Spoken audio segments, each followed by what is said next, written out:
বোনের সহকর্মীকে ফাঁসাতে চন্ডিমা থানায় করা মিথ্যা মামলার জন্য ওসি মাহবুব আলমকে খুঁজ দেন এক ভাই। পরিকল্পিতভাবে সেই খুঁজ দেওয়ার ভিডিও ধারণ করে রাখা হয়, যাতে পরে ভিডিও দেখে পুলিশকে জিম্মি করে কাজ করানো যায়। এটা কোনো নাটক বা সিনেমার দৃশ্য নয়। গতকাল সামাজিক যোগাযোগ মাধ্যমে ছড়িয়ে পড়া একটি ভিডিও দৃশ্য এটি, যেখানে দেখা যায় ওসির চেয়ারে বসে আরেকজনকে ফাঁসাতে খামে ভরে ঘুষ নেন ওসি মাহবুব। তবে ঘুষ নিয়ে আরেকজনকে ফাঁসানোর আগে নিজেই ফেঁসে যান ওসি। অনুসন্ধানে জানা গেছে, ভিডিওতে যে ব্যক্তি ওসিকে ঘামে ঘুষ দিচ্ছিলেন তার নাম মোস্তাফিজুর রহমান বিশ্বাস। তার বোনের নাম রুবানা ফেরদৌস। তিনি পশ্চিমাঞ্চল রেলওয়ের মেকানিক্যাল শাখার ট্রেসার পোস্টে কর্মরত।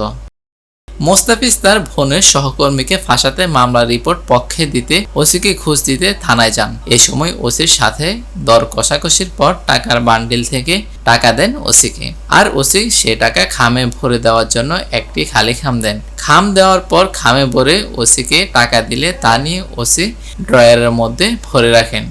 এমন নাটকীয় ঘটনার ভিডিওটি সামাজিক মাধ্যমে ভাইরাল হলে ঘটনার পর ওসিকে থানা থেকে প্রত্যাহার করা হয়। বিষয়টি নিশ্চিত করে রাজশাহী মহানগর পুলিশের মুখপাত্র ও অতিরিক্ত উপ পুলিশ কমিশনার জামিরুল ইসলাম বলেন, ওসির খাম আদান প্রদানের ঘটনাটি কর্তৃপক্ষের দৃষ্টিতে এসেছে।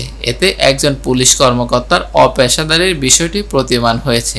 সুষ্ঠু তদন্তের সাথে তাকে পুলিশ লাইন্সে প্রত্যাহার করা হয়েছে। তদন্তে ঘটনাটি প্রমাণিত হলে তার বিরুদ্ধে আইন অনুযায়ী ব্যবস্থা নেওয়া হবে। Desk report, TBC news.